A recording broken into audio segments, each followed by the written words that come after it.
This week's video is about a gorgeous reef in Las Vegas. It belongs to Jimmy Pop Colson, who's been an avid hobbyist for decades. He and his bride both love all things aquatic, and their home reflects this in every direction you look. I focused on the main reef, of course. But first, let's feed the seahorse tank that has 12 seahorses. I love seahorses, so I'll go ahead and paste more of the seahorse footage at the end of this video. This system had a very simple filtration beneath it. Most of the tank is SPS, which is my favorite altogether, but I liked mixing in a little bit of the LPS, and I was able to do that in the center of the tank with the MP60s blowing from the sides. I had to make sure that there wasn't too much flow. This system is 6 years old, but what everyone's going to want to know is how long did it take to get to this point? You know, what went right, what went wrong, what are you doing different? I started off making sure that I had all the new stuff, whether it be a huge calcium reactor, ALK monitors, so on and so forth. I stripped it down. Now basically all I'm doing is, I don't even have a protein skimmer on this now. So this is a 600 SPS-dominant reef with a 500-gallon sump underneath. I keep a lot of Caulerpa and Chaeto down there. I don't turn the lights off due to the fact that I don't want it to go sexual. Everything else is just pretty much keep it simple. The lighting, I got 9 G4 Radeon Pros. I've got 9 MP60s and 4 gyres. And I like to use the gyres with the MPs because they give you different flow patterns. And on your back wall with your overflow, you can put the gyres on there and it'll give you nice flow to where you can't put like an MP on that area. And the MPs are good for shooting straight across the tank. So I like to mix my flow, like to keep it simple. A small sand bed. I don't like to have too much sand. I love this part of the tank because it's where I'm able to keep my LPS. With the MPs blowing from the sides, I had to make sure that in the center I was able to get away with shielding them with acros.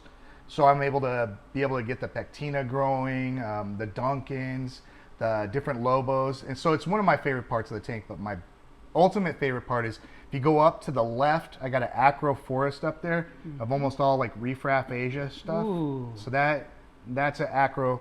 Right over here is an acro forest. Yeah. You've got everything from a huge Reef Asia, ultimate rainbow passion back there. You've got different colonies like Rocky Mountain pieces from Gonzo. I see Aqua SD Rainbow Millie right there. Bubblegum Digi. Let's see, Reef Asia, Tequila Sunrise, Pink Floyd, Walt Disney, you name it.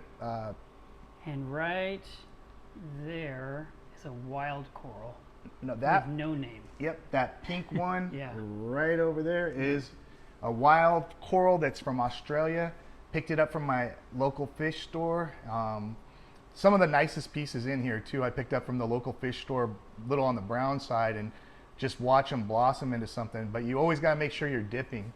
You know, have a quarantine tank too, because you don't want to get acro eating flatworms. You know, knock on wood. I'm glad I've never had them, but it scares me to death. And there's one of my favorite fish, probably my favorite fish in the tank. That's Smokey. Got him a couple days after Burt Reynolds died, so it's my bandit angel named Smokey. Of course, if you're our age, you know, Smokey and the Bandit. If you're younger, look it up. It was a good movie. Yes, Google it. Google it. Fun times, fun times. Yeah, we've got different acros. The lower part of the tank I filled up with mostly LPS. I'm a big fan of Acans from Australia. I can't really do any scullies in this tank because I have too much flow. It'll beat them up. I do have Ghanies. If you look in the bottom left-hand corner, there's Gonoporas right there, and they're being hosted by a lightning maroon clownfish. You know, that's his little nook, his little piece of paradise. You know, he believes it's his nem.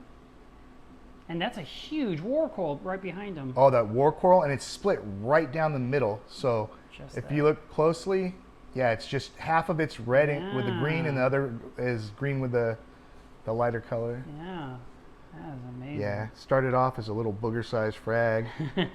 Everything in this tank. So that's one thing that I want everyone to know. All these started off as frags. None of these were colonies when I got them. And I do maintain the tanks myself. I don't have a maintenance company coming in. I do all my own water changes. I have people help me with electrical. I have them help me with plumbing because I don't claim to be an electrician or a plumber. But other than that, I take care of the tank myself. The last couple years, I started doing some changes, pulling a lot of stuff off the reef. I've always went with radions, so the lighting, that's very important. I'm going with the G4 Pros.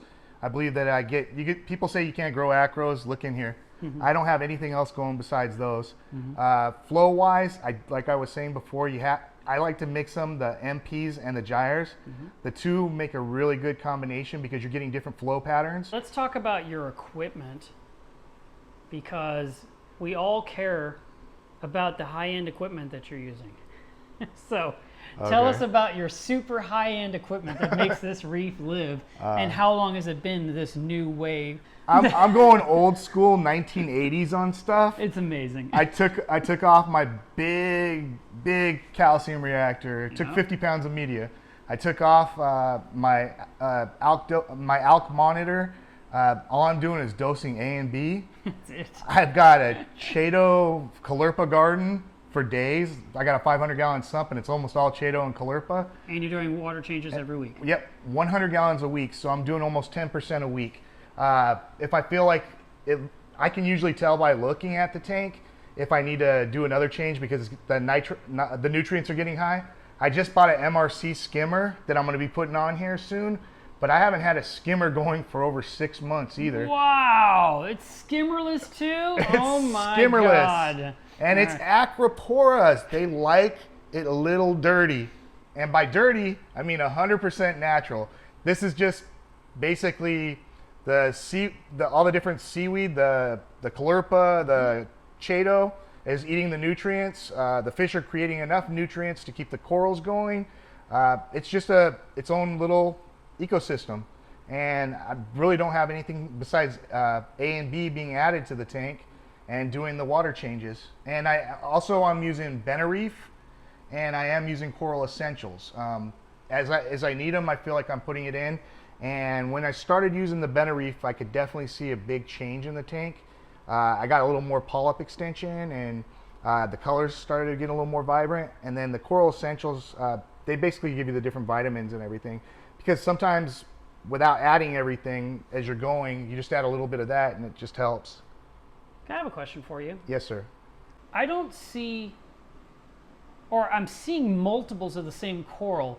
Is that accidental, or are you breaking them up and replanting them, or do you just have so many you just plant them everywhere, or what's going on? Over the years, when I had a colony that wasn't doing well, I take the frags and it's 600 gallons, so there's a lot of area to fill.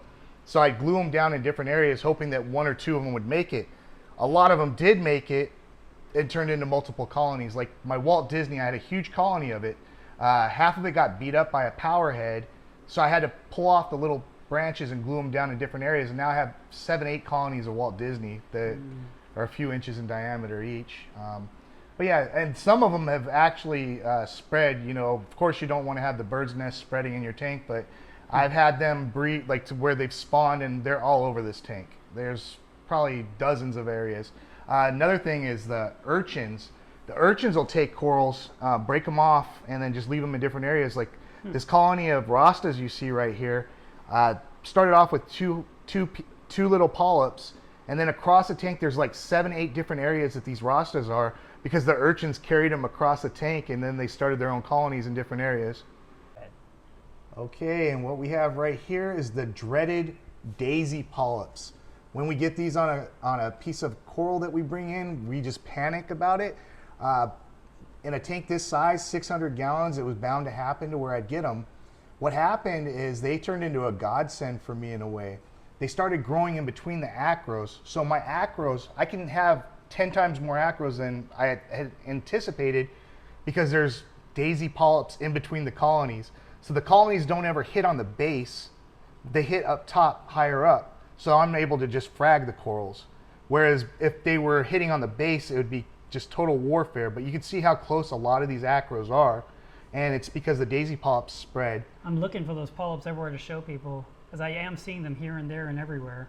Yep, like right here in between that pink one you like. Yeah. There's a big colony of it right there. Yeah, underneath. Yep, so, and then what happens with the daisy polyps too is you get the urchins, the tuxedo urchins eat those. So then when you want to be able to let the colonies get a little bit bigger, you throw in some tuxedo urchins. They eat the polyps and then let it spread on the base. But if there's a little bit more, it'll grow right back between the acros, and then you just have a little bit bigger of a colony now. So it's kind of ridiculous how I found that out, because of course I didn't want them, but I'm glad I have them in the tank. They're like a buffer between the corals. So they just keep the acros separated, just give you that little bit of an area to where then the acros grow straight up instead of spreading across the whole area of the rock. And then the next thing you know, they're hitting up top, you frag them off at the top, but you have the bases that'll be there forever. You know, it's been great. That's awesome. And you also showed me a rock, I think it may have been this one here earlier, which is nice and clean right now. Or maybe it was this one, I don't know. Yep. You said your urchin came and ate all the daisy polyps and made, there's the daisy right here, polyps. you can see it right there eating as we speak. Oh, there it is. So he's cleaning the rock, which, you know, controls the daisy polyp population. And you add quite a few urchins at a time. You don't just put in one. I'll put in 12. Yeah, that's quite a few. Yeah, I'll put in 12 at a time. And then they'll decimate it pretty well, but then they'll leave little patches that'll end up growing back as they pass away over a year or whatever, however long their lifespan usually is. So here is a view of the radions. These are all Gen 4 Pros. And you said 9 of these? Yep, there's 9 up top. Okay. And that's it? Yep. There's nothing else up in that area? Oh, I see a vent fan up in the ceiling. And there's T5s up there, but I haven't had them going for a while. Okay. And you put screens on the top to keep your fish from jumping. Oh yeah, if you like wrasses, you better have screens. If not, you know, you'll have a couple $100 jumpers all the time. Oh, that's terrible. So tell us about the sump and what makes it uniquely special to your system. Well, this sump, basically all I've got going on in here is I've got about 500 pounds of live rock, and then in the next chamber, it's all Caulerpa and Chaeto. So probably about 150 gallons of Caulerpa and Chaeto, and it's pretty full, which in turn is eating a lot of the nutrients, but not too much of the nutrients. So the corals are still getting some. My nitrates are at about 5. So wow, yeah, with no skimmer going right now. That is amazing. I cannot believe you're not running a skimmer. You realize I have to unfriend you now. I know people don't believe it when I tell them. Do you remove the algae? Do you cull any out to encourage more growth? Yeah, I'll take some out and take it to my local fish store and you know, just trade it in for cleaners. There's nothing in here but the Abyss pump. Yep, just the Abyss pump. Can't even see it. Can't see it. Let's try it this way. Can you see it? No. Yeah. Anyway, it's in there. Yeah, Abyss A400. And then he's got his very, very messy dosing.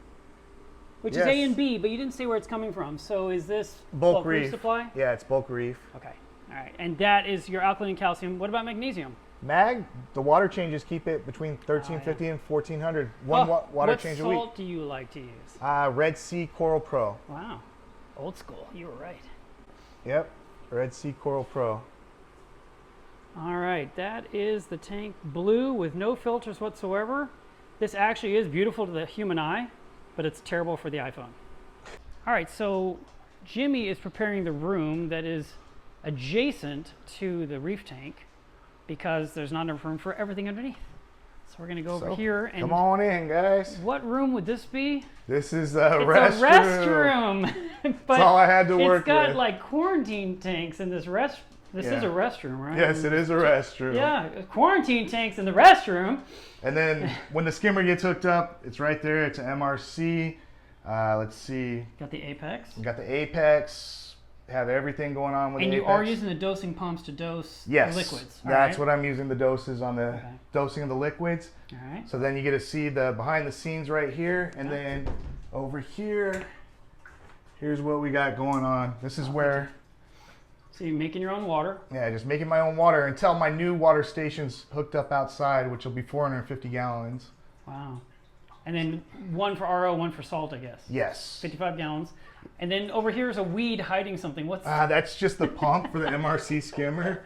Trying to figure out how to hook that up right now. Can you guys see that? Yeah, So it's a beast pump. of a pump, man. And that's going to stay where it is. It's mounted vertically like that. That's what I'm trying to get done. Wow. I just got to find someone who can do it. I know a guy. And then I see a RO buddy also hooked up to your RO system. Yes, sir. Okay. Any other secrets? No. Okay, we're done. We're done. With the interview over, I just wanted to film the tank from above, and you're going to hear some of my reactions as we play some music. I want to get that airflow. I know, it's the other side.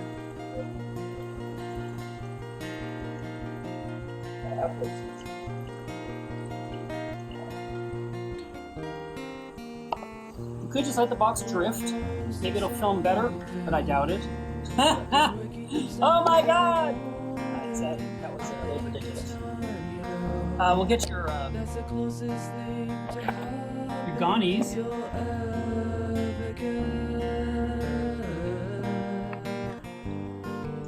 I see a bunch of Zoas.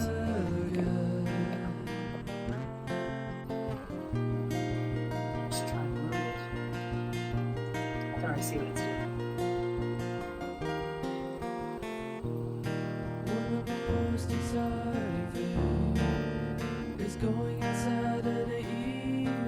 See a fish?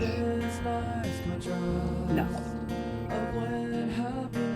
Yeah, you might see the reflection off the glass too. That colony is impressive. Yeah. It just goes forever. Oh, this thing is bobbing up and down. I can't see what I'm doing. I'm just guessing. Maybe not really worth sharing, cause truthfulness is way too daring and way too caring for you. And that's as far as my arm can reach. I saw a Monty back there.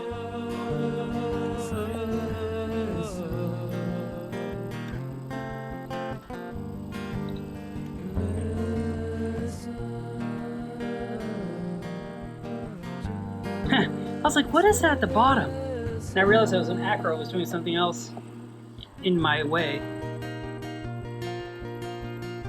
That one Monty looks like a Scully from above.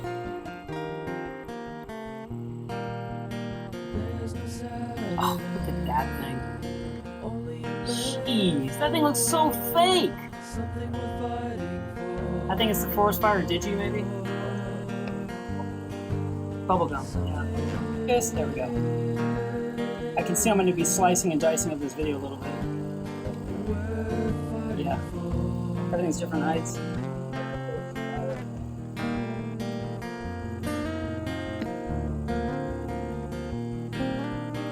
Stop. Wow, that's another sexy beast. Yeah. Yeah, the wild one. That unheard of one. Dude, that airflow goes forever. I can't even get to the end of it. Damn.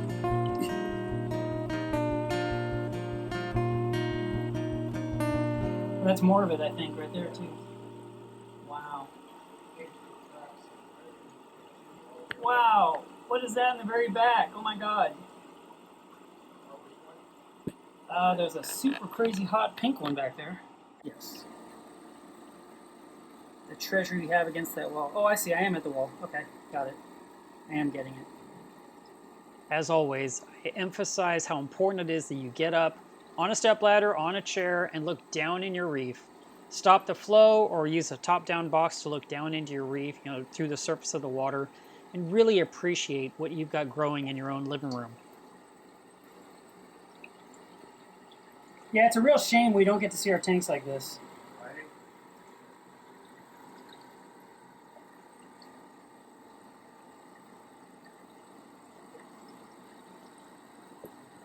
Okay, I'm calling it. That's it. Thank you for watching, and I hope you'll subscribe to my channel. As before, I promised additional footage, so here are the seahorses being fed some frozen food. Looks like mysis and brine shrimp. These seahorses are actually well fed, very super nourished. Everything in the tank's doing well. He's got alveopora in there and porites, or the Christmas tree worms. They're all doing super well. The rest of this footage is unedited. You're just going to hear something in the background. Jimmy's daughter was watching a cartoon in the background, but he did talk a little bit. Just want it to be as simple, like Yeah. I can overfeed it, the seaweed will eat the nutrients. Yeah. I do anything for them because Yeah, look at how, let's see, 1, 2, 3, 4, 5, 6, 7, 8, 9, 10 right there in that little pack, there's 10 of them. Yeah, because that's where all the food went first. Yeah. Well, that's what you want with a seahorse, is just to fall in a certain area, so they don't have to go hunting.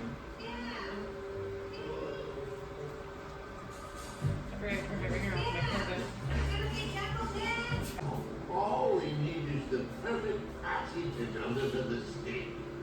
Widow Jimmy Templeton. what? I don't work for you. Do you? It's funny they're eating frozen brine. Oh, they eat every brine. Yeah. And then Sonny always has live brine in his store, so they get live brine almost every day, and then some frozen too. And they're not affected by this bristleworm back in there? They don't get stung by it? I've never seen any ill effects. The only ill effects I see is that one stupid fox face looking at the seahorses. Yeah. But you know what? Since I took the other one out, I haven't seen that happening. Like, it was bad before, like they were relentless. Yeah. But since I took the one out, it's like they're not ganging up on the seahorses anymore.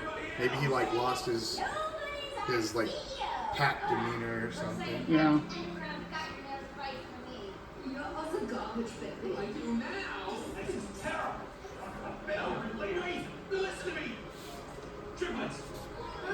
Hold on, just all on that cold cool. There's 5 on that? Yeah, she's been out.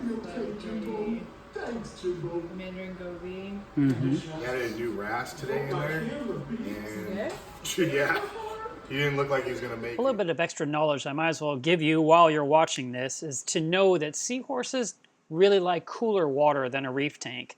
So if you are thinking about adding one to your tank, while some people are able to do it, they typically do better in cooler water. I never asked Jimmy what the temperature of this tank was, but I know that seahorses really like water to be around 72 degrees Fahrenheit. This tank is so well fed that LPS corals and gorgonians, they are just sucking up the food. And because he overfeeds the tank, he also can get away with adding a mandarin. Which, by the way, Jimmy, mandarins are not gobies. I don't care how many times you say it, it's a dragonette. That's just one of my pet peeves, Jimmy. The more food you put in your tank, the more likely you'll be successful with filter feeders. Take this rock of porites and Christmas tree worms that normally don't do well in our lower nutrient reef systems. In this tank, it's getting plenty of food. And that actually is a really pretty bristleworm down there, that one with the pink. But typically bristleworms do not belong in a tank with seahorses because they could sting the seahorses. So that'd be something to watch for. Lastly, make sure the tank is very tall. Narrow and skinny is good for seahorses. They like to go up and down. They are not side swimmers.